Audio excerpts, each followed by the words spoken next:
And so as we said, the theme certainly is partnerships, and we can talk about it all day, but we have several partnerships that have been established and are thriving, and we hope that they will share how that partnership is growing and developing and continuing to serve in that space. And so as they line up over here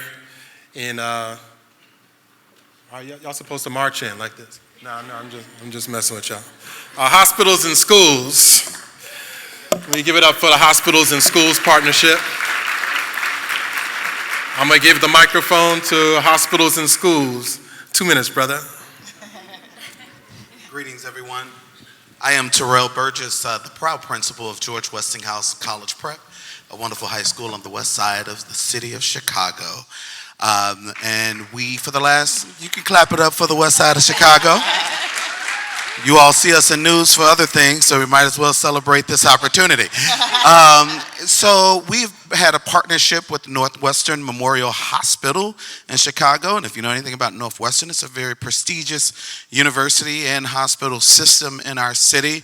And we've been partnered with them for about 13 years.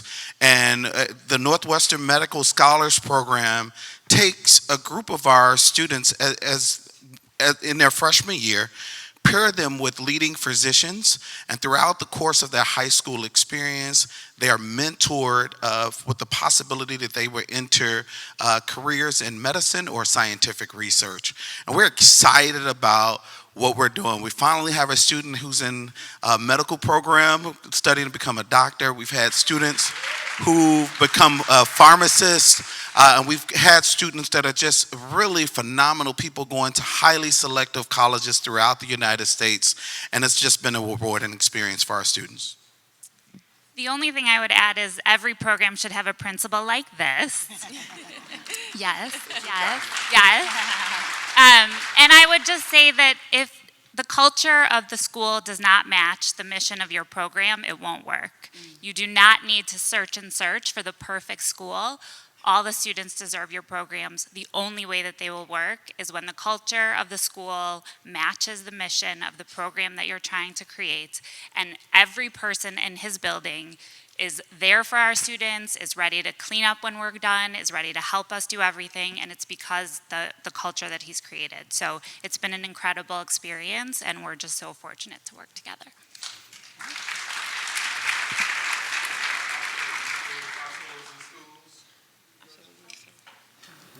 No worries. Mic check, 1, 2. What is this? Wonderful. So thank you, Hospitals and Schools. Housing and schools. Yes. Please, how do you all serve young people? Okay. Afternoon, I am Ruby Jones of Atlanta Housing. I am Jerry Sims of Atlanta Public Schools, and together we make up the education team for Choice Atlanta. Yes, and so as we presented this morning, by utilizing our data sharing agreement and our parent authorization form, we're just really able to get individualized data for our students, and then also that individualized data assists us with providing support services and resources for them on an ongoing basis. So Atlanta Public Schools has many resources for students. They have many support services that they have in-house.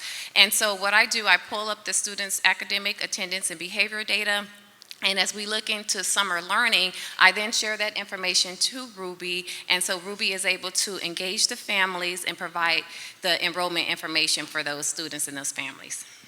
Correct. And so as part of our summer programming and resources, we reach out to every single student that's on our caseload, but we give an additional push to those students who failed a course, what we consider to be our hot list, those kids that need a little bit of extra love. And so that data sharing agreement and that signed authorization form just kind of gives us something good to work with in reference to academic reinforcement, enrichment, and then credit recovery for the students.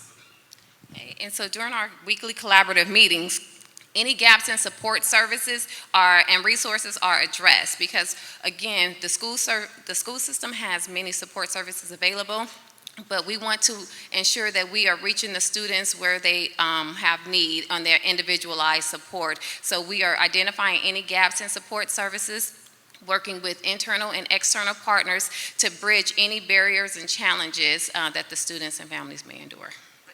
In addition to the team of Jerry and I, we definitely lean on some of our internal and external partners.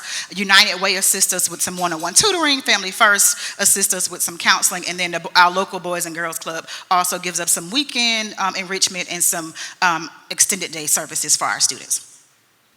And so these programs have been proven to be effective for our students into the summer learning and well into the school year. Thank you. Housing in schools. Give it up. We have to celebrate these partnerships, y'all. We have to celebrate this. All right? Fantastic.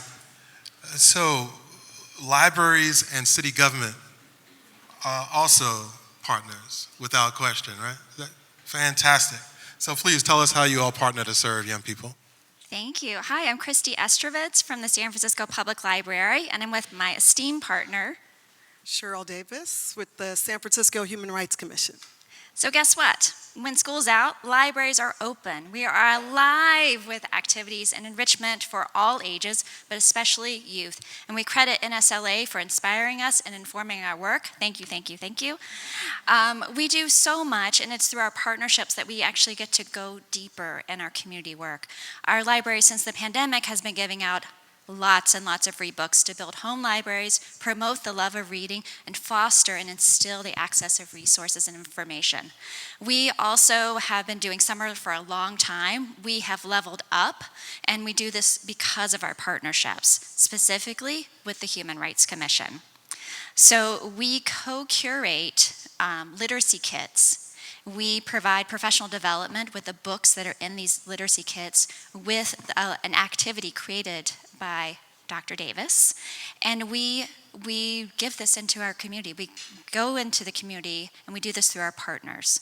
So it is a real pleasure to do this, but it's also how we're reaching historically marginalized communities and letting them know that the library is for them. So I will just say a couple more things. First and foremost, just to acknowledge that partnerships are not a new concept. From Harriet Tubman and the Underground Railroad to Cesar Chavez and the Civil Rights Movement, partnerships have existed and predated all of us. There are 4 things that I would say that from the partnership with the library that I would elevate is that communication, being able to talk to each other about the objectives and the goals that we have, the resources that we want to share, the way that we're going to do that work, that communication throughout the school year and during the summer. The next is to create the things that are missing, the opportunities that we want to see happen, and to be intentional about that creation. And so we created these literacy guides and book lists for our communities. The next one would be connection.